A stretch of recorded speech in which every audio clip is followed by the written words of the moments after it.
दुनिया के नक्शे में एक देश है मैक्सिको।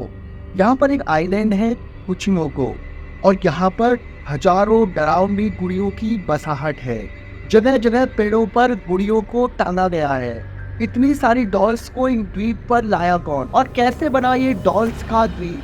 ये डॉल्स जो यहाँ पर टांगी गई है ये बहुत क्रीपी और डरावनी है। 2003 में मैक्सिकन सरकार ने होचिमिको के द्वीपों को टूरिज्म के लिए खोल दिया और जब लोग यहाँ पहुंचे तो उन्हें एक अजीब सा नजारा दिखाई दिया।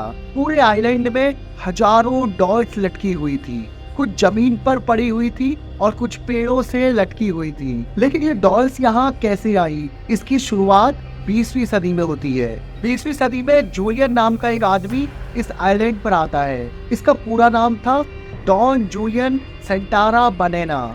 अब जूलियन यहाँ क्यों आया ये किसी को भी पता नहीं है, लेकिन कुछ कहानियों में बताया जाता है कि जूलियन का दिमागी संतुलन ठीक नहीं था या फिर बात कुछ और थी। लेकिन एक संभावना और है कि वो किसी दूसरी वजह से इस द्वीप पर आया हो। खैर बात जो भी थी, जूलियन अपना काम धंधा छोड़कर उस द्वीप में बस गया और इस द्वीप में वो अकेला था। उसने यहाँ पर खेती शुरू की और फिर एक रोज उसके साथ एक घटना घट जाती है। एक दिन जब जूलियन आराम कर रहा था तब उसे एक लड़की की आवाज सुनाई देती है। जब बाहर जाके देखता है तो लड़की पानी में डूब रही थी। जूलियन जल्दी से उसे पानी से बाहर निकालता है, लेकिन वो बार बार कुछ बड़बड़ा रही थी। जूलियन को कुछ समझ नहीं आया। उसको समझ आया तो इतना कि लड़की बार बार गुड़िया गुड़िया कह रही है और ऐसा कहने के कुछ देर बाद उस लड़की की मौत हो जाती है। इसके बाद जूलियन उस लड़की को उस द्वीप पर दफना देता है। अब दफनाए हुए कुछ दिन हो जाते हैं, लेकिन कुछ दिनों बाद जूलियन को पानी के किनारे एक डॉल दिखाई देती है और इस डॉल को देखते ही उसे याद आता है कि वो लड़की किसी डॉल की बात कर रही थी। उस बच्ची को वो बचा नहीं पाया था, इसलिए मन ही मन वो गिल्टी भी फील करता था। इसलिए उस लड़की की याद में उसने उस गुड़िया को अपने पास रख लिया और इसके कुछ दिन बाद उसने उसे एक पेड़ पर टांग दिया। देखिए अब आगे के आने वाले दिन जूलियन पर बहुत ज्यादा हावी होने वाले थे।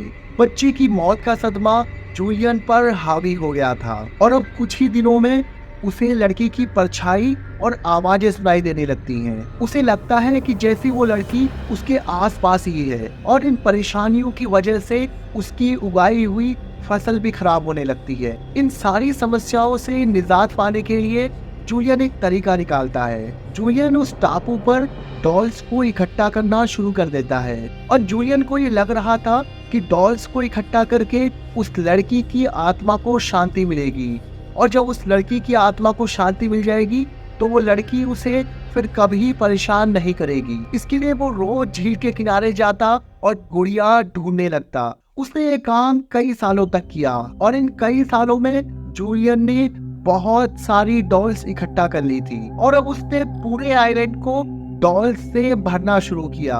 पेड़ पर लटकी, तारों से लटकी डॉल्स जिन्हें देखना एक डरावना एहसास पैदा करता है। देखिए आइलैंड 1990 के दशक में चर्चाओं में आया था और उस समय जूलियन के ऊपर एक फिल्म भी बनी थी और ये पहला मौका था जब लोगों ने इस आइलैंड ऑफ डॉल्स को जाना था। लेकिन वो समय सोशल मीडिया का नहीं था और लोग कुछ ही सालों में उस बात को भूल गए थे।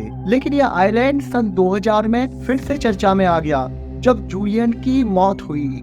लोगों ने बताया कि जूलियन की मौत हार्ट अटैक से हुई और जूलियन की मौत भी उसी जगह पर हुई जहां पर जूलियन दावा करता था कि उसने बच्ची को बचाने की कोशिश की। देखिए इस पूरी कहानी के सामने आने के बाद इस आइलैंड को आइलैंड ऑफ डॉल्स ही कहा जाने लगा है। देखिए अब जूलियन तो नहीं है, लेकिन अभी भी हजारों लोग इस आइलैंड पर डॉल्स को देखने जाते हैं। पूरे आइलैंड पर 30 से 40 साल पुरानी डॉल्स फैली हुई है। जूलियन की याद में टूरिस्ट यहाँ पर अपने साथ भी नई नई डॉल्स लाते रहते हैं। इसी का नतीजा है कि इस आइलैंड पर डॉल्स की तादाद लगातार बढ़ रही है। एक अनुमान के अनुसार यहाँ पर 4000 से अधिक डॉल्स हैं और ये डॉल्स पेड़ों और लकड़ी की बनी हुई दीवारों पर टंगी हुई है। देखिए इनमें वो डॉल्स भी शामिल हैं जिनसे इस कहानी की शुरुआत होती है। मतलब जूलियन के द्वारा लाई गई वो पहली डॉल भी इसमें लटकी हुई है। ये कहानी थी एक ऐसे आइलैंड की जहाँ पर डरावनी डॉल्स पूरे आइलैंड पर लटकी हुई है। आप मुझे कमेंट बॉक्स में बताइए कि आप कभी इस आइलैंड पर जाना चाहेंगे। आप इस वीडियो को कहां से देख रहे हैं ये भी कमेंट करें। वीडियो को लाइक और शेयर जरूर करें। मिलता हूं आपसे नेक्स्ट वीडियो में, तब तक इस चैनल को सब्सक्राइब कर लीजिए और भी बेहतरीन कहानियों को सुनने के लिए।